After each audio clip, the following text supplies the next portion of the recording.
The following program is a production of Naleo TV.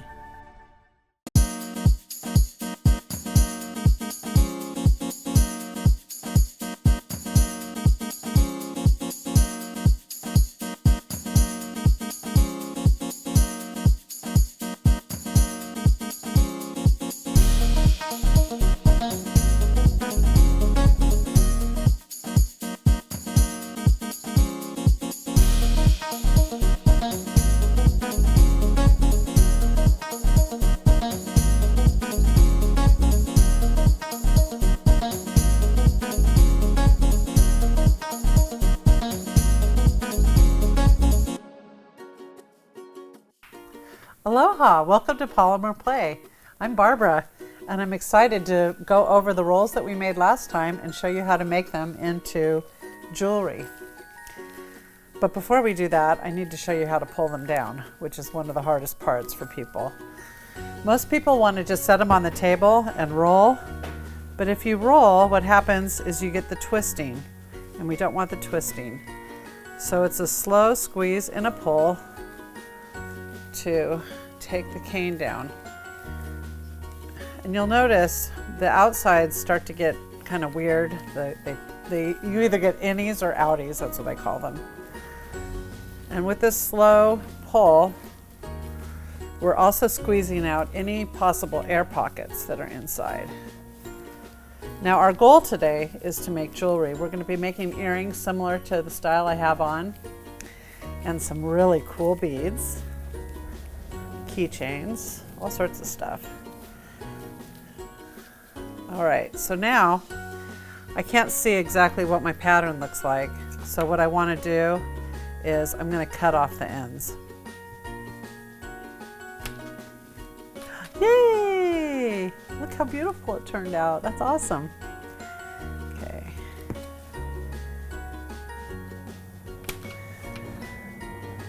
So if you want to take some of your canes and combine them together to make a more interesting earring, I'm going to use some that I already pulled down here and cut off a little chunk,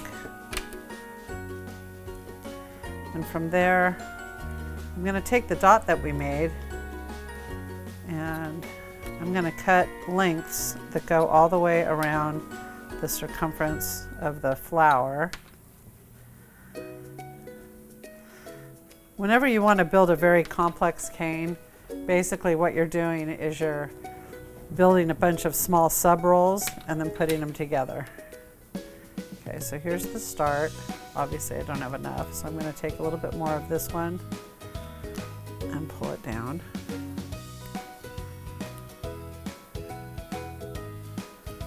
I love combining the rolls. You can roll it a little just to smooth it out, but it's so fun when you get to take all the different things that you make and put them together and you actually get to use them. Okay, so that's still a little bit bigger than this one, so it needs to get pulled down a tiny bit more. And let's see how that looks. Yeah, it's looking pretty good. So again, I'm going to cut the lengths to make it go all the way around, keeping my blade down and not up. The other cool thing about this material is once it's fired, which we'll go over that process today too, it can be worn in the water, you can wash it to clean it. All right, there we go. See how it goes all the way around? But see how we have these little spaces in between? What we're going to want to do is fill those in. And my idea for this is to make some teeny tiny rolls from the jelly roll that we made and put them in between. Whoops. When you pull too hard, sometimes you break it. That's what I just did.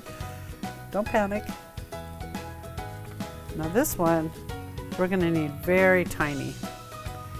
And just so you can see what I'm working on, our end goal of what we're doing here is making a cool little cane like that.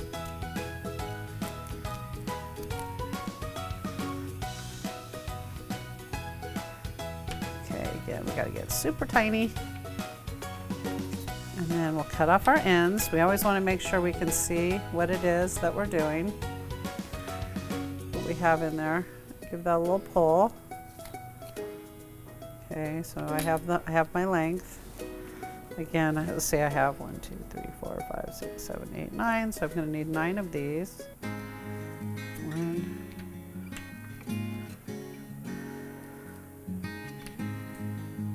So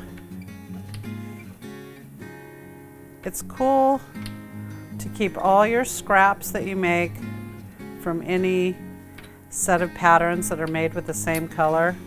I keep them all together because I'm going to show you how you can take all your scraps that are left from the cane that you're building and use them. Because you don't want to waste any of the clay.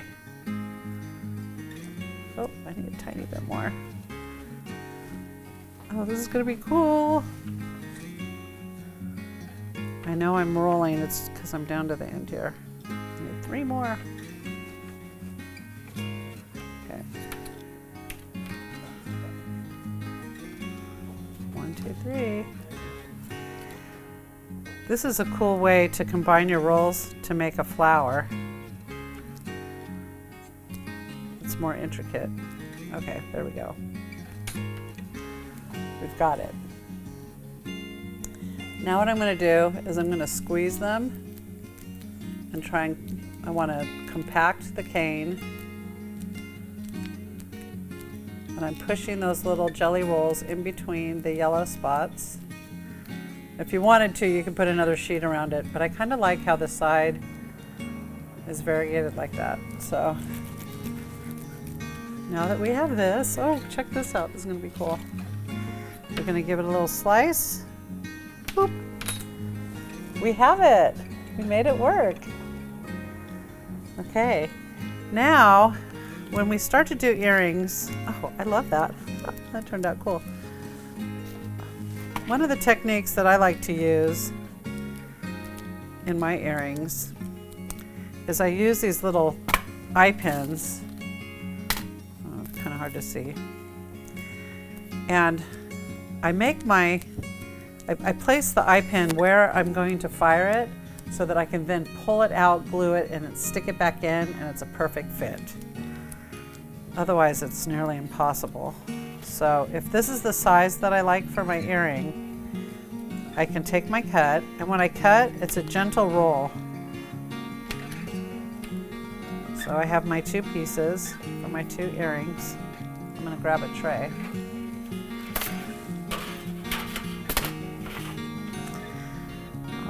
This time I'm just cooking on a piece of paper. You can use like parchment paper. I recommend not doing it straight onto the pan. So I get it just the way that I want it, and I can take my little eye pin. I hold on to both sides. I stick it in. And if you notice, I'm wearing gloves, and the reason why is I don't want fingerprints on here, and then I don't want the clay to be absorbed into my skin as well. So there's one, and here's the second one. I pierced it where the pink is, so I'm going to do that again.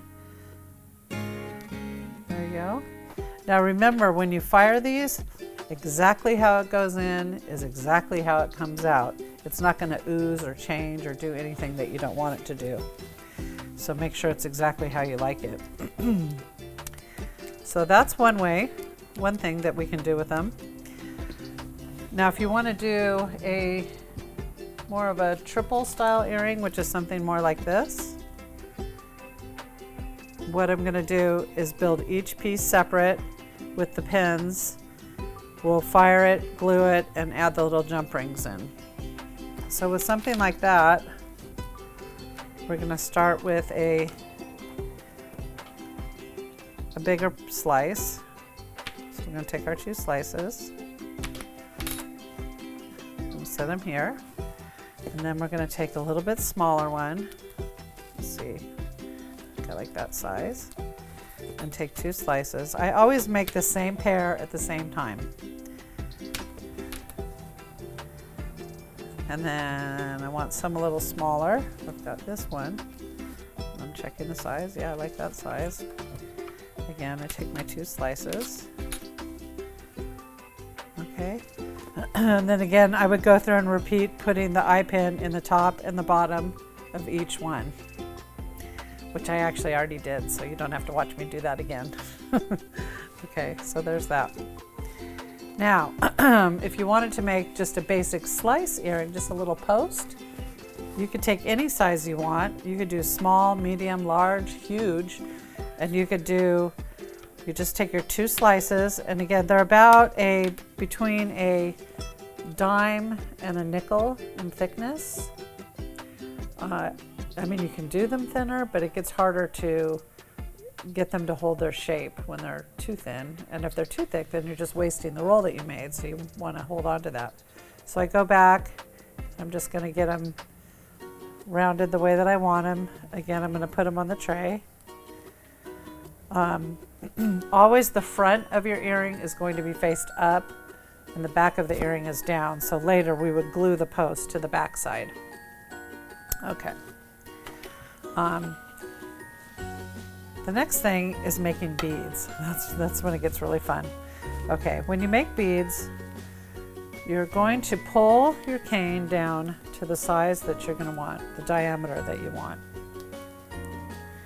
Now, beads can be used for a lot of things. You can string them into necklaces, you can make earrings out of them. With any of these, you could actually just glue a magnet on the back and hang it on the fridge too. Okay, so when you're cutting, I always want to clean my edge. Actually, I'm going to do it this way. I want to clean the edge so that you can see. I'm going to do a rolling technique like this. And this helps keeps the beads more rounded. Now this time, as you can tell, they're a lot thicker than what the earring slice is. And the reason why is we need to be able to pierce a hole in it. I'm not putting a hole in this one. So you'll have to laugh. After 37 years, I'm still using my trusty paper clip. I just open it up, and then when I'm doing my bead, I just go straight down. Always keep your bead on the table. You're going to go straight down, and then you pick up your bead. And when you pick up the bead, you can just slide it. Just kind of make sure it's tapered around the way that you want it on both sides. And then you're going to slide it off, set it on the tray. Now, tip. Here's a Barbara tip. The least amount of touching your roll when you're doing this, the cleaner your beads look. I know from practice. Again, slide it on, do both sides, and there you go. There's that. Okay. Now, let's say you want to make a rounded bead, something like, well, actually, I'll just show you. I'll just make one. This is when I usually, so this is called a dough sheeter.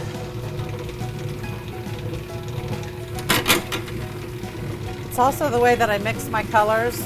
Although today what I'm doing is I'm taking my scrap and I'm just rolling it through, because this is going to be the inside of my beads.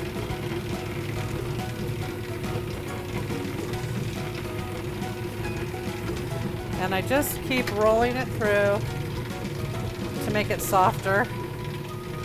Obviously the color is funky because I'm using my scrap, but you don't want to waste any of your material. This is the way that I combine colors. So if I needed a light green, I would take white and add green. Okay. Once I feel like this is pretty pliable, I'm going to take it and bring it back over to the table. I love that machine. That machine saves your hands.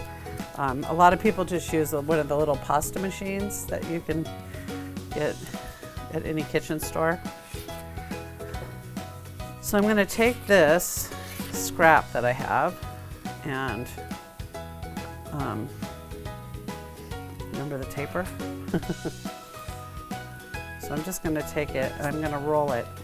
Now here's the trick. This is a major trick that you can't forget. If you want to make beads the same size or close to it, you need to have your inside base the same size. And the only way to do that without like weighing each one out, which I've heard some people do, but I don't, you want to make a tube and then cut them all the same size. So I'm going to pull this down. This I can roll because it doesn't really matter what's going on inside.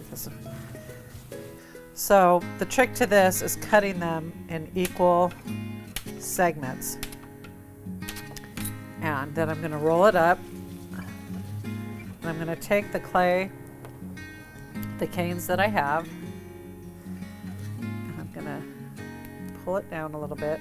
Now when you're cutting a cane for beads, again, you're doing the roll, and you kind of want to flick them. I don't know how to do that. And then take some and make it a little bit smaller. And flick those as well. And then you're going to take your bead, and it doesn't matter what size this is, small, big, you could do a paperweight size or a keychain size. And you're going to cover it. I'm just going to use the same pattern over and over, but you can, you know, combine and use all the different patterns that you have that go together. Makes it interesting, but for the sake of this, I kind of like it with one repeating pattern. So my goal with this is we're going to make a series of these beads and then make them into a necklace. Yay! Okay, so now you can see how the beads, you can see the tiny little seam that's going around the bead. I'm going to keep rolling the bead until it's completely smooth. This is like magic. This is how they did it with glass. They used the little chips of glass and oh look, that turned out perfect, and melted them into a core. But now you can't see that line that's in between. The bead is smooth. And that was the goal. Again, to pierce our bead, we're going to set our bead down, go down, do that. Okay. Now, each polymer clay is a little bit different. The brand that I use, I fire it at 315 for 13 minutes, but different brands vary, so it depends on what you're using. Okay, so I'm going to put these aside, and I'm going to show you the ones that I've already fired and how to put them together. Yay! Okay.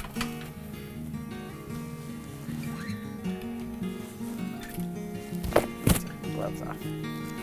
Happy hands. No more gloves. Okay. So, here we go.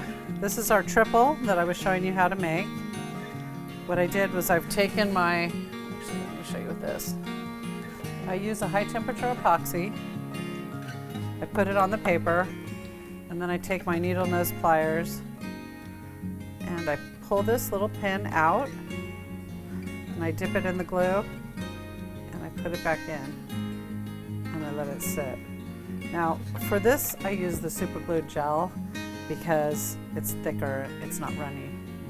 So I like that. So once that sits, then I'm able to start the next process, which is adding the jump rings in between. When you do a jump ring, most people think that you open a jump ring like this, but you don't. You want to open it this way. And the reason being is if I open it this way, then I can just close it right back up. If I've opened it open, then your metal is sprung and you can never make it come back together. So you put your little thing, your little eye hole through that, and then you're going to just close it up. And that's how you link together all your different beads. The same goes true for an ear wire. When you have an ear wire, you're going to do the same movement. You're going to open it, swing it open like a door, put your earring on, and you're going to swing it closed. And there you have that. Here's another version I did with the same canes. So you can get as big or as small as you'd like to go with them. Now, I took a whole series of the beads that we made, little round ones, and I strung them on a necklace.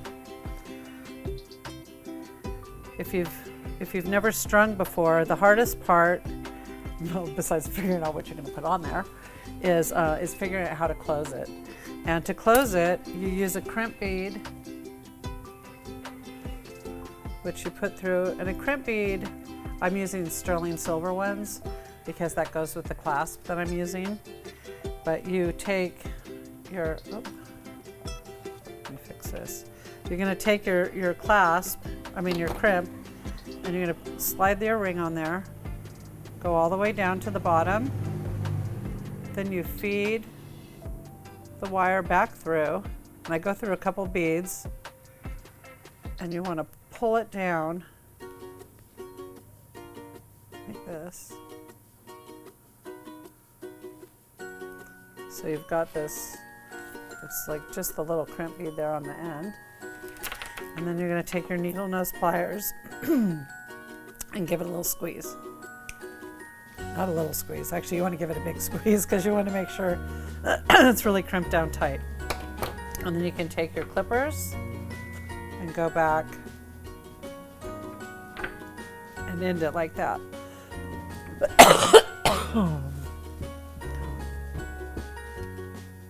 So from there, you can take whatever clasp that you have. And I really like these S clasps. And take it through one side and take it through the other side.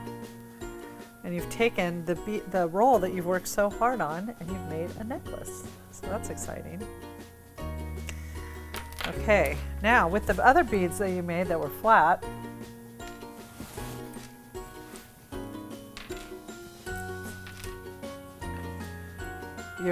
you can take them and string them up into earrings as such.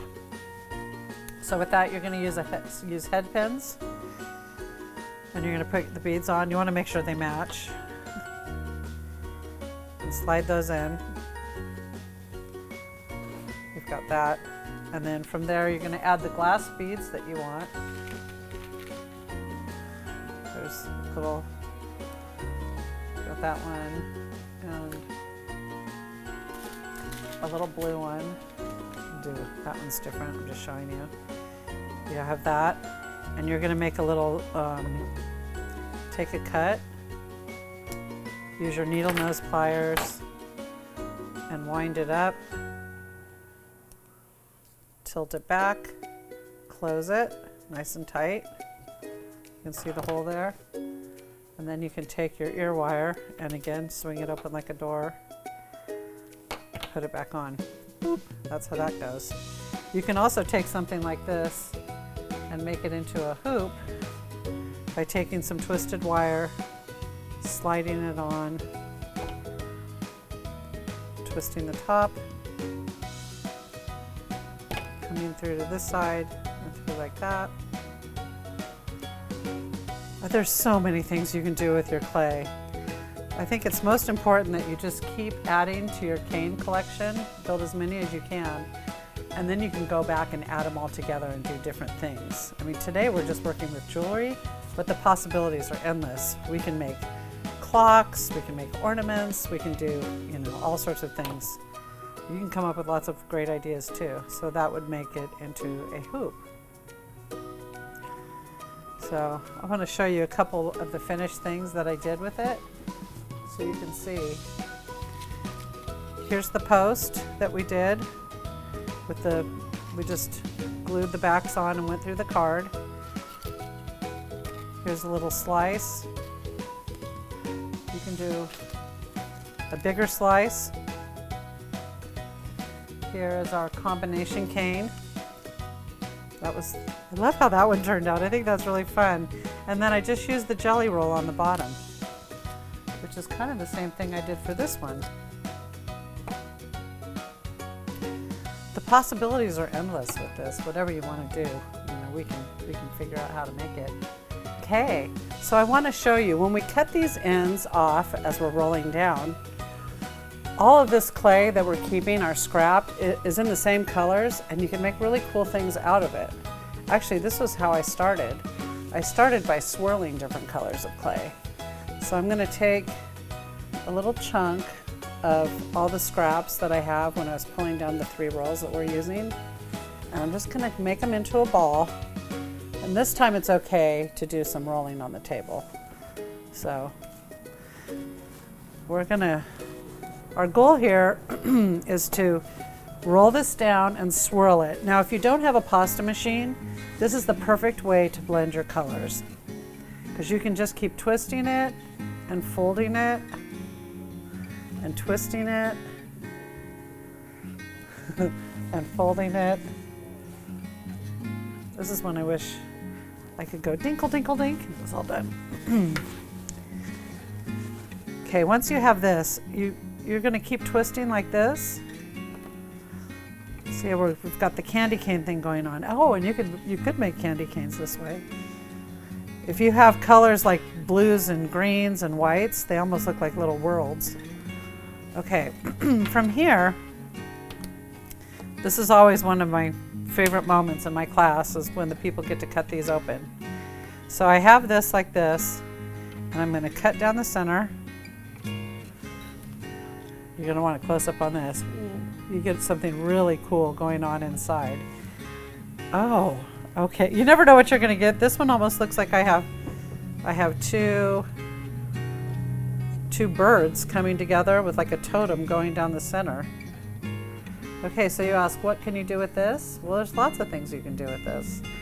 You can take it, kind of mold it together, and my first pendants I made in the 80s were very similar to this.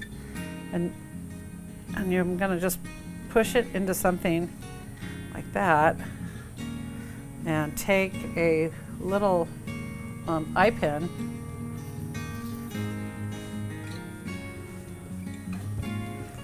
and from here I'm going to go right into the top like this, and it makes a really cool pendant. People are like, how did you make that? And everyone's different and unique.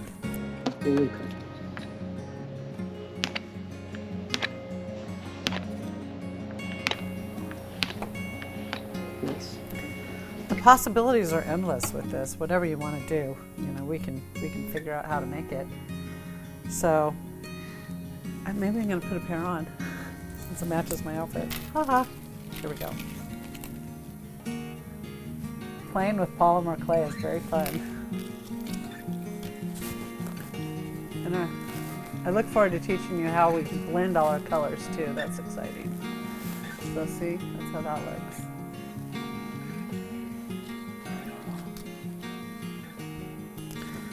Well, like normal, I made a nice mess on my table. That means we've had a very productive day. And I really appreciate you tuning in and checking out Polymer Play with Barbara Hanson. That's me.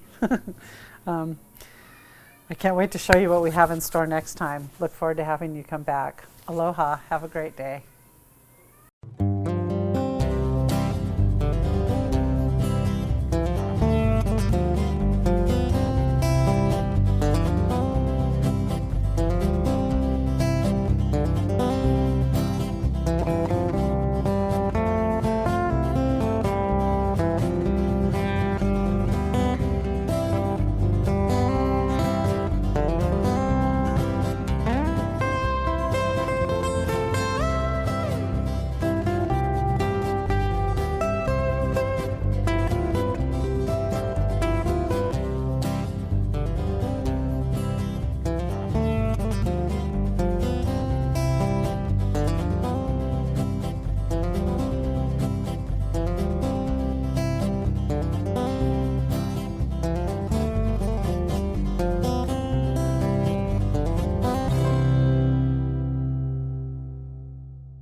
The preceding program was a production of Naleo TV.